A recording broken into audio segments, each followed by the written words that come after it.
Hello,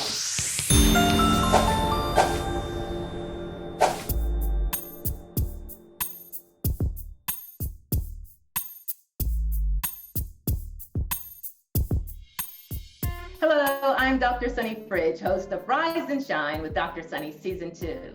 I believe everyone has a purpose and potential to live their best life. And on this edition of Rise and Shine with Dr. Sunny, my guest will share tips on how to unleash your inner speaking superpowers.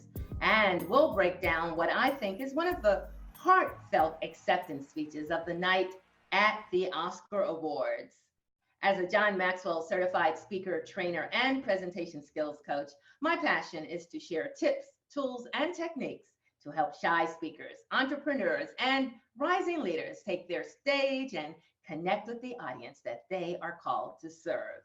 If you're watching on YouTube or Facebook, I'd love if you would share in the comments where you're watching from or listening from. And if you're listening by podcast, please subscribe so you never miss a show. So, do you start sweating at the very idea of delivering a speech? If so, you're not alone. Many people suffer from some form of anxiety, including panic attacks, when asked to stand in front of even a few people. As comedian Jerry Seinfeld explains, studies have shown that many of us are more afraid of public speaking than death. I saw a study that said speaking in front of a crowd is considered the #1 fear of the average person. I found that amazing. Number 2 was death. Death is number 2? This means to the average person, if you have to be at a funeral, you would rather be in the casket than doing the eulogy.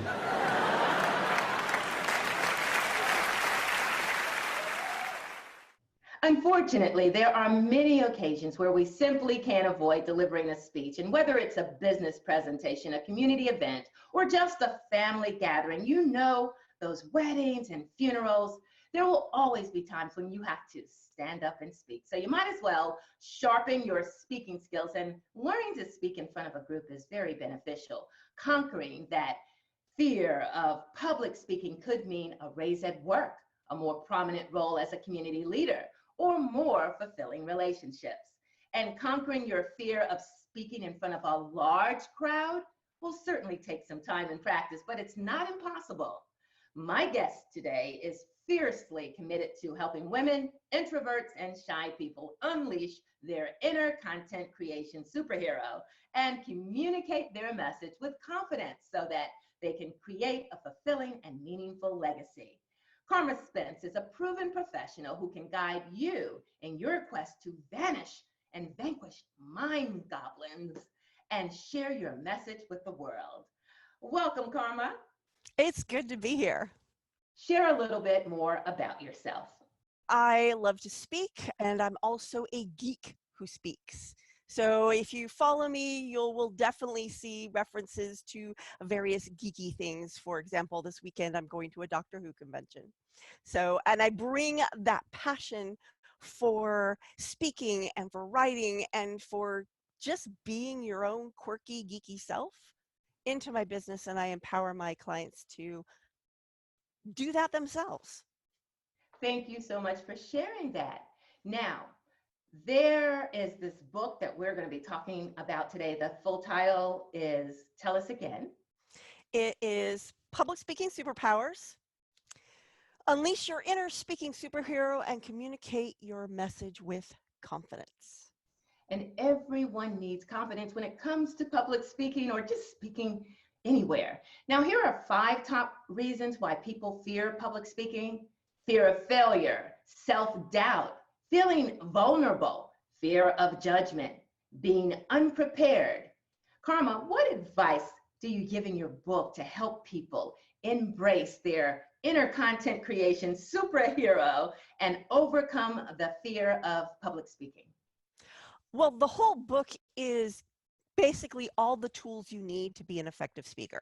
It's probably the most comprehensive book about public speaking out there. Most books focus on a specific type of speaking or a specific aspect of speaking. This is much more general and gives you all the tools you need. But I also have a chapter that's specifically about overcoming the fear of speaking, because that's your origin story as a hero. As a public speaking superhero, all superheroes have an origin story. And if you want to be a public speaking superhero, your origin story starts with overcoming your fear of speaking. Because even those speakers you see out there that look like they're naturals, most of them had to overcome some fear, if not a lot of fear. In fact, I interviewed almost 90 speakers for this book, and many of them told me stories of fainting, moving rather than speaking. One person actually got sick. So, you know, even professional speakers have had to overcome that. So I devoted an entire chapter on overcoming your fear of speaking. And the way I talk about the fear of speaking is we all have an envelope of fear around us. That's what keeps us safe. It keeps us in the status quo. And in some cases, that envelope of fear is really important, like the envelope of fear that prevents you from putting your hand in the fire. That's a good thing. You don't want to put your hand in the fire. But the envelope of fear that we surround ourselves when it comes to public speaking is something that is worth working on, because 9 times out of 10, probably 99 times out of 100, you are not in a life or death situation when you get up and speak in front of people. So what I like to talk about is what you want to do is push that envelope of fear one baby step at a time. Don't go from I'm terrified of speaking to I'm now speaking in front of 100 people in one step. You'll overwhelm yourself and you will more than likely set yourself up for failure. So you want to just push the envelope of fear a little bit at a time, because once we push the envelope of fear a little bit, that becomes the new status quo. And then you push it again, and that becomes the new status quo. So you take baby steps and you start with where you are, and then you push the envelope and get comfortable. Push the envelope and get comfortable. And so on and so on and so on. I love it. Pushing the envelope. So what advice now can you give in your book to help people overcome the fear as they push the envelope? Well, the first step is to overcome the fear. But then it really depends on what you want to do with speaking. Some people, they just want to get more comfortable so they can go to those weddings and funerals and share their feelings about who's being honored without needing to drink 3 glasses of champagne beforehand, which is a really bad idea, because then you're going to be sloshed and not speak well at all. Right. But then there are people who need to speak because of their career, or as students. Sometimes you have to give presentations as a student. And in fact, people who let their fear of speaking get the better of them are less likely to graduate from school. They earn less money than those who conquer their fear, and they are less likely to be in management positions and get promotions. So honing your speaking skills, you don't have to be an excellent speaker. You just need to be a decent one, a serviceable one, and an efficient one. So getting to that point is a worthwhile goal. And in order to do that, you need to get over the fear, and then you need to hone your skills.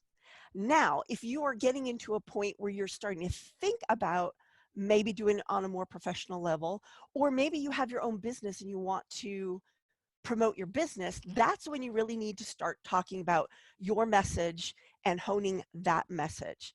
And your message lies in this intersection between what you're passionate about, what you're interested in, what your experiences are, what your expertise is, and your personality.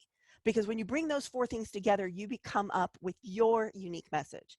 Because other people may share your passions, they may share your experiences, they may even share your expertise, they may even share aspects of your personality. But believe me, no one shares all those 4 things at the same time the way you do.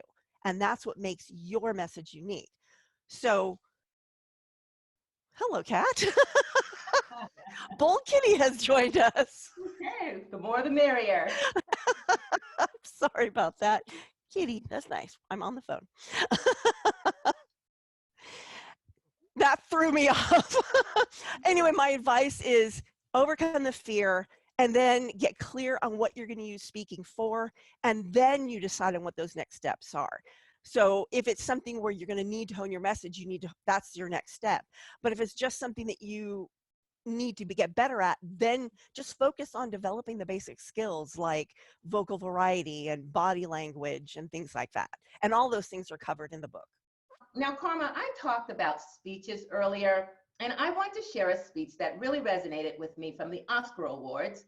Actress Renee Zellweger won an Oscar for Best Actress in a Leading Role for her performance in the film Judy, which was based on the life of showbiz legend Judy Garland. And during her speech, she talked about dreams and heroes. The Oscar goes to Renee Zellweger.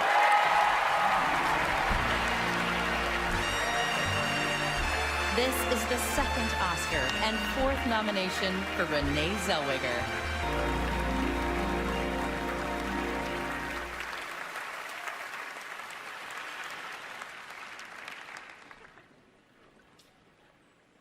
Thank you to the Academy. Thank you for inviting me here alongside one of the most special collaborations and meaningful experiences of my life. I've said it before and I'm going to say it again. Cynthia, Scarlett, Charlize, Saoirse. I have to say, boy, it is an honor to be considered in your company. Nancy Ryder, thank you for the 25 years. John Carabino, my handsome date of 25 years. Thank you for always dreaming bigger than I would dare, and for bringing it back to the work and joy and gratitude. My immigrant folks who came here with nothing but each other and a belief in the American dream. How about this? Thank you to you, Big Brother Drew, Brandy, Judy, Stone, and Ava for all the love and support possible that makes you believe anything is possible. And I have to say that this past year of conversations celebrating Judy Garland across genders and, across generations and across cultures has been a really cool reminder that it's, that our heroes unite us, you know? The best among us, who inspire us to find the best in ourselves. You know, when they unite us, when we look to our heroes, we agree, you know, and that matters. Neil Armstrong, Sally Ride, Dolores Huerta, Venus and Serena and Selena, Bob Dylan, Scorsese, Fred Rogers, Harriet Tubman. We agree on our teachers, and we agree on our courageous men and women in uniform who serve. We agree on our first responders and firefighters. When we celebrate our heroes, we, you know, we're reminded of who we are as one people, united. And though Judy Garland did not receive this honor in her time, I am certain that this moment is an extension of the celebration of her legacy that began on our film set, and is also representative of the fact that her legacy of unique exceptionalism and inclusivity and generosity of spirit. It transcends our artistic achievement. Ms. Garland, you are certainly among the heroes who unite and define us, and this is certainly for you. I am so grateful. Thank you so much, everybody. Good night. Thank you. First of all, congratulations to Renee Zellweger on winning her second Oscar. Now, Renee had some filler words. She misspoke, left off the ending of a few words. Toastmasters would catch them. But, you know, I loved her authenticity. I believe she connected with her audience in that 3-minute speech. But I wanted to know what you think worked or didn't work, Karma. Well, you know, yes, you could nitpick with all the ums and things like that, but that's an example of something I talk about when I talk about audience. And an audience is rooting for you. They are rarely okay, I'll step back for it. Toastmasters will nitpick. even when they're in an audience, because they've been trained to do so. Yes. But if you're just listening to a person, I barely noticed the ums the first time I listened to this, because I was more interested in what she had to say, in the passion she brought to her words. She was truly grateful, and that's what really came through. And so that works. And we're gonna and we're gonna make mistakes. And like at one point she said searching instead of searching. Well, that's because of her accent. That's how she speaks, and she was being authentic to who she was. So again, not a big deal. We don't all have to be people with perfect words and perfect pronunciation. We just need to be ourselves, and that is what engages an audience more than standing up here and being perfect. So I had no problem with her delivery on that at all. I thought her message was really interesting about how heroes unite us. And what really caught my ear was when she said, when we celebrate our heroes, we are reminded of who we are. And then she continued, as a people or something like that. And I know that her message was how heroes unite us. And so that fit within that context. However, I think heroes remind us of who we are capable of being. Heroes are examples of what humanity in general is capable of, but also who we are capable of. Because although she said we all agree on our heroes, we don't really. I mean, yes, we may agree that, okay, maybe astronauts as a people are worthy of hero worship, right? But I might like Buzz Aldrin where someone else likes Neil. Oh, God, I just forgot his last name. Armstrong. Whoa. Anyway, we all have our own heroes. And what I found because I'm really interested in this kind of thing, thus public speaking superpowers, we tend to like the heroes that we resonate with, and we resonate with them because we see ourselves in them on some level. And so our heroes, when we evoke them, we are able to lift ourselves up and become more. I have one of my posts on my Public Speaking Superpowers blog is all about the evocation of heroes and how evoking them helps us become more heroic in our own lives. So yes, we can agree in general that first responders are heroic, but do we all agree that specific one? Not necessarily. So we'll go, oh yeah, that's a hero, but not resonate because that person doesn't emulate the qualities that we want to have in our lives. Does that make sense? Yes, it makes sense. And that's her story. And that's what's the beauty exactly. of doing it. It's what that person brings to the stage. And that was her journey. And I love it. I love the part where she brought in about her immigrant family and dreams, and who doesn't want to have that dream? And I think that's what she alluded to when she thanked a lot of her people, because this was a big dream for her. So again, congratulations to her. And just looking at that speech just points out, as you said, you don't always have to be perfect, but if you can be authentic and connect with the audience on some level, that's what's going to make you a superhero when it comes to speaking. Absolutely. So Karma, how can people get your book? If you go to publicspeakingsuperpowers.com, one of the links on the navigation is order now. You go to that page and I've got links to a wide variety of online vendors. I also happen to be having a sale on the hardcover version right now. You can get it at just under the price of the paperback. To get that particular sale, you go to karmaspence.com/moving-sale. Yes, I'm moving and I do not want to take boxes of books with me. Well, I've enjoyed having you as my first guest of the second season. I hope to see you along the journey of this public speaking new venture that I'm doing. I'm even thinking of bringing people privately into our Zoom room, letting them speak, and then I'll have a couple of my speaking experts and Toastmasters evaluate their speeches or their presentations. So that should be pretty cool, and I'd love to invite you back, Karma. Awesome, I love to do it.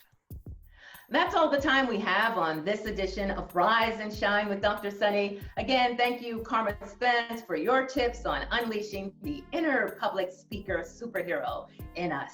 I feel more empowered than ever. Now, I continue to be blessed by your texts, your emails, and comments on social media to let me know that you've been inspired by the amazing stories of some of my guests from last season. And shout out to viewer and fellow Toastmaster Ramona Jones, who says she enjoys viewing Rise and Shine. I'd love to give you a shout out, so drop a message in the comments and let me know what you enjoy about this show. Now, if you enjoy our programs, if you haven't done so already, please consider making a donation of any amount at WYTV7.org to help our CBN broadcasters continue their mission to bring you programming that educates, empowers, and encourages. After every premiere of Rise and Shine on WYTV7 Facebook and YouTube, you'll also be able to listen anytime to each episode of Rise and Shine by podcast on Spreaker, iHeart, Spotify, Google, and more. If you're not on social media, you can find all of my shows and podcasts online at WYTV7.org/rise-shine. And please like my Facebook page at facebook.com/iRiseAndShine. I'll begin sharing tips on my Facebook page to help you unleash your inner speaking superpowers. I look forward to helping you. And if you'd like some free resources to improve your speaking skills, or you want to be coached by me, go to my new website, coaching.sunnyfridge.com, to receive a free handout on tips to better conquer the fear of public speaking. Rise above your speaking anxiety, rise above your fear, and rise to the challenge and opportunity to shine as an effective communicator.